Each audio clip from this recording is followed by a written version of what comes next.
గుంటూరు ప్రజలందరికీ కూడా మరొక శుభవార్త. గుంటూరు పట్టణంలో ఉన్నటువంటి ట్రాఫిక్ సమస్యల దృష్ట్యా ఇప్పటి వరకు 3 ఫ్లైఓవర్స్ శాంక్షన్ చేయించాం.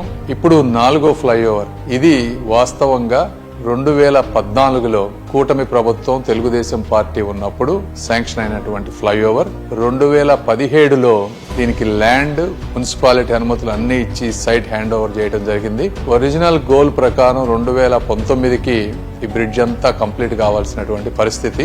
ఇది నంది వెలుగు ఫ్లైఓవర్, గుంటూరు హనుమానుపాలెంని కనెక్ట్ చేసేటువంటి ఫ్లైఓవర్. ఇది చాలా ముఖ్యమైనది. ఎందుకంటే రైతులు, చుట్టుపక్కల ప్రాంత ప్రజలందరూ కూడా గుంటూరులోకి వచ్చేటువంటి ఇంపార్టెంట్ ఫ్లైఓవర్. 2019లో గవర్నమెంట్ చేంజ్ అయిన దగ్గర నుంచి కాంట్రాక్టర్లకు బిల్లులు ఇవ్వకపోవడం వల్ల, అంటే దాదాపు 10 కోట్ల రూపాయల బిల్లులు ఇవ్వకపోవడం వల్ల పనులన్నీ కూడా ఆపేసినటువంటి పరిస్థితి. ఇది ఒరిజినల్ గా 50% రైల్వే, 50% స్టేట్ గవర్నమెంట్ తోటి చేయాల్సినటువంటి ప్రాజెక్ట్. రైల్వే వారి పనులన్నీ కూడా పూర్తి చేశారు 2022 కల్లా. అయితే స్టేట్ గవర్నమెంట్ నుంచి డబ్బు రాకపోవడం వల్ల పూర్తిగా ఆగిపోయినటువంటి పరిస్థితి. అంటే దాదాపుగా 10 సంవత్సరాల పాటు ఈ ప్రాజెక్ట్ శాంక్షన్ అయినా కూడా కంప్లీట్ కానటువంటి పరిస్థితి.